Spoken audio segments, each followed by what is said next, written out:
여러분은 배추 좋아하시나요? 저는 배추된장국, 배추전, 배추나물 그리고 배추찜 등 배추로 만든 음식이라면 가리지 않고 좋아하는데요. 많은 분들이 배추는 주로 김치로 소비되는 채소로만 알고 계시지만 사실 소금에 절이거나 양념을 하지 않은 배추 그 자체만으로도 맛이 좋을 뿐만 아니라 항암, 혈압 조절, 장 건강 증진 등 몸에 이로운 다양한 효능을 발휘하는 훌륭한 채소입니다. 배추에 함유된 글루코시놀레이트라는 성분은 배추와 함께 양배추, 브로콜리 등 십자화과 채소의 풍부한 성분인데 이것이 우리 체내로 들어올 경우 이소티오시아네이트라는 성분으로 전환되면서 항산화 작용을 하는 동시에 암세포의 성장을 억제하고 전이를 막는 등의 훌륭한 항암 효과를 나타냅니다. 최근 저명한 국제학술지 란셋에 실린 논문에 따르면 한국의 대장암 발병률이 조사 대상 42개국 중 세계 1위를 기록할 정도로 그 사태가 심각하다고 하는데요. 요즘에는 햄이나 소세지, 베이컨 등의 가공육과 함께 직화해 구워 먹는 붉은 육류 섭취가 늘고 여기에 더해 음주, 흡연, 비만, 운동 부족 등으로 인해 날이 갈수록 암 환자 수가 늘고 있다고 합니다. 영국 프란시스 크릭 연구소 연구팀에 따르면 장 표면은 피부와 마찬가지로 4일에서 5일에 걸쳐 재생되는데 이 과정이 통제되지 않으면 염증이 생기고 심각할 경우 암으로 발전할 수 있다고 합니다. 이때 평소에 먹는 식단에 배추 같은 십자화과 채소만 더해줘도 채소를 씹을 때 나오는 인돌스리카비놀이라는 화학 물질이 장 내부의 염증을 방어하는 면역세포에 긍정적인 영향을 줘서 암을 예방하는데 도움이 된다고 합니다. 또한 배추에는 칼슘과 비타민 K가 풍부해서 뼈를 강화하는 동시에 골다공증의 위험을 줄여주고 무엇보다 배추의 비타민 C는 가열에도 잘 파괴되지 않아 어떤 요리를 하더라도 충분한 비타민을 섭취할 수 있습니다. 이로 인해 날씨가 건조해지면 걸리기 쉬운 호흡기 질환을 예방해주며 신진대사와 혈액순환을 촉진해 피로를 유발하는 젖산 분비를 억제하여 만성 피로와 기력 회복에 큰 도움을 줍니다. 하지만 이렇게 보약보다 좋은 배추에도 같이 먹으면 건강을 해치는 음식들이 있다는 사실 알고 계셨나요? 오늘은 많은 사람들이 즐겨 먹는 배추와 함께 먹으면 독이 되는 음식에 대해 알아보겠습니다. 배추가 독이 되는 경우 첫 번째는 배추를 생으로 먹는 것입니다. 입맛 없을 때 쌈배추에 쌈을 싸서 한 그릇 뚝딱 하시는 분들 많으시죠? 그런데 혹시 이렇게 생으로 쌈을 드실 때 농약이 걱정되지는 않으신가요? 실제로 배추에는 살충제인 다이아지논과 살균제, 프로시미돈 등의 농약이 많이 검출되기도 하는데요. 이러한 농약들이 단순히 인체에 해로울 뿐만 아니라 심지어 암을 유발하거나 뇌에도 영향을 끼칠 수 있기 때문에 섭취할 때 반드시 주의가 필요합니다. 이 때문에 배추를 안전하게 섭취하기 위해서는 우선 세척 방법이 중요한데요. 농촌진흥청의 연구 결과에 따르면 배추 같은 엽채소류를 씻을 때는 흐르는 물에 한 번 씻는 것보다 물을 받아 2번에서 3번 정도 씻는 것이 잔류농약 제거 효과가 많게는 2배까지 높아지고 세척 시간도 절약되는 것으로 나타났습니다. 또한 씻는 물에 소금이나 주방용 중성세제를 첨가하면 제거 효과가 높았으며 특히 중성세제를 사용할 경우 농약 종류나 성분에 따라 최고 2배까지 제거 효과가 높게 나타나기도 했습니다. 김치처럼 발효시키는 음식의 경우 배추를 절이는 단계에서도 소금물로 인해 배추 속 수분이 삼투압 현상으로 빠져나가면서 농약이 어느 정도는 제거되는 것으로 나타났는데요. 발효 과정에서 유기산과 젖산균 등의 효소나 미생물에 의해 농약의 분해가 이루어져서 발효 4주 후부터는 거의 모든 농약이 제거된 것으로 나타나기 때문에 김치에 대한 농약 걱정을 하지 않으셔도 좋은데요. 하지만 생으로 드실 때만큼은 잔류 농약이 남아있을 수 있기 때문에 반드시 꼼꼼하게 씻어서 드시는 것이 좋겠습니다. 배추가 독이 되는 경우 두 번째는 갑상선이 약하신 분들입니다. 배추 같은 십자화과 채소에는 글루코시놀레이트라는 성분이 풍부하게 함유되어 있는데요.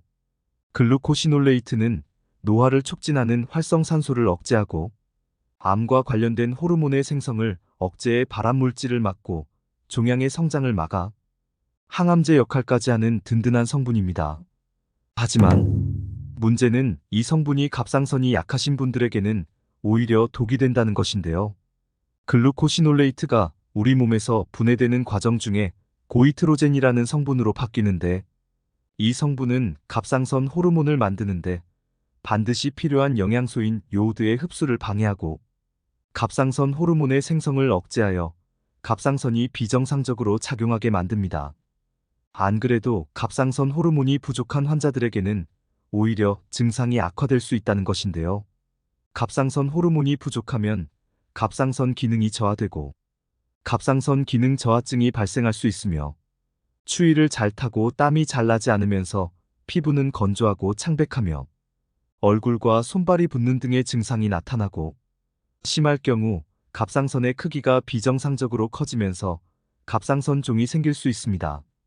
암의 원인과 통제 저널에서 발표된 연구에 따르면 요오드 결핍이 있는 여성의 경우 십자화과 채소 섭취가 갑상선암 발병 위험을 높이는 것으로 나타났습니다. 따라서 갑상선 질환을 앓고 있는 분이나 갑상선 관련 질환 가족력이 있는 분들은 배추 섭취에 주의가 필요한데요. 갑상선에 문제가 있는 경우 배추의 하루 섭취량은 성인 기준으로 반 컵에서 한 컵 정도가 적당하며, 고이트로겐 성분은 물에 삶거나 데치면 함량이 어느 정도 감소하기 때문에 되도록 생으로 먹기보다는 익혀서 드시는 것이 가장 좋습니다. 갑상선 약을 복용 중이시라면 의사와 정확한 상담을 통해 섭취량을 조절하는 것이 좋습니다. 배추가 독이 되는 경우 세 번째는 신장이 약하신 분들입니다. 배추하면 떠오르는 음식 바로 김치가 빠질 수 없는데요. 김치에는 마늘이나 생강 등 몸에 좋은 부원료가 들어가고, 거기에 발효 과정을 거쳐 만들어진 다양한 유산균과 항산화 성분이 암을 예방하거나 혈관 건강을 개선하는 등 건강에 이로운 효능을 줍니다. 그러나 김치가 아무리 몸에 좋다고는 하지만 김치가 듬뿍 들어간 김치찌개나 김치찜 같은 요리들은 신장이 약하신 분들에게 오히려 치명적일 수 있는데요. 김치는 만드는 과정에서 소금이나 젓갈 액젓 등으로 인해 기본적으로 나트륨 함량이 높은 음식에 속합니다. 흔히 밥과 함께 곁들여 먹는 소량의 김치는 크게 걱정할 수준이 아니지만, 김치찌개나 김치찜처럼 상대적으로 김치가 많이 들어가고 한꺼번에 많이 먹게 되는 요리에는 나트륨의 양이 정말 어마어마한데요. 김치찌개 1인분의 경우 약 1962mg의 나트륨이 포함되어 있는데, 이는 한국 성인의 하루 나트륨 권장량의 무려 98%에 해당하는 수치입니다. 나트륨을 많이 먹게 되면 신장에서 소변으로 나트륨 배설을 증가시키는데, 나트륨이 배출될 때 칼슘이 함께 배출되어 혈액 내 부족한 칼슘 보충을 위해 뼛속에 칼슘을 배출시켜 골감소증, 골다공증 같은 뼈 질환의 위험이 높아지게 됩니다. 더불어 이 과정에서 신장에 부담을 주어 신장이 좋지 못한 분들은 신장 기능이 더욱 악화될 수도 있습니다. 또한 김치가 많이 들어간 요리는 칼륨 수치도 무시할 수 없는데요. 김치찌개 1인분에는 칼륨이 약 639mg, 적지 않은 양이 들어있는데, 여기에는 배추만 아니라 고춧가루나 돼지고기 등 다양한 식재료가 더해지면서 칼륨 함량이 더욱 높아지는 요리가 만들어질 수밖에 없습니다. 신장이 안 좋은 분들에게는 이처럼 칼륨 함량이 높은 음식은 그야말로 독이나 마찬가지이기 때문에 되도록 섭취는 피하는 것이 좋은데요.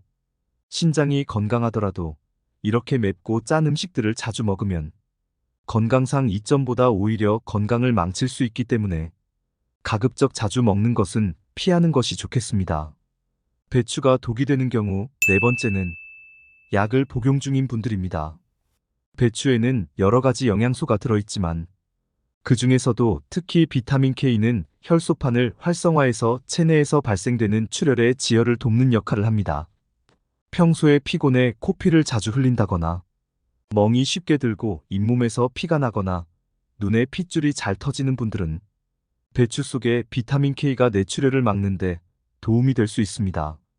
하지만 문제는 와파린 계통의 약이나 아스피린을 드시는 분들에게 부작용을 일으킬 수 있다는 것인데요.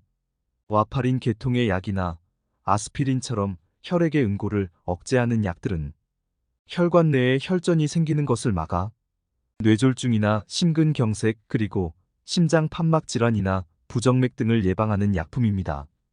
하지만 배추 속에 함유된 비타민 K는 와파린이나 아스피린 같은 항응고제와 완전히 정반대 역할을 하는데요. 와파린과 아스피린은 혈관을 묽게 만들어주는 반면 배추 속의 비타민 K는 오히려 혈액을 응고시키는 역할을 합니다. 따라서 평소에 와파린 계통의 약이나 아스피린을 처방받아 복용 중이시라면 배추 속의 비타민 K가 오히려 약의 효능을 크게 떨어뜨릴 수 있으니 지금 먹고 있는 약이 와파린 계통의 약은 아닌지 반드시 확인해 보시기 바랍니다. 그리고 혹시 배추에 생긴 검은 반점을 보신 적 있으신가요? 몇몇 분들은 정체를 알 수 없는 이 검은 반점을 배추가 상하거나 곰팡이가 핀 것은 아닌가 하는 두려움에 먹기가 찝찝해서 도려내고 드시는 분들이 계신데요.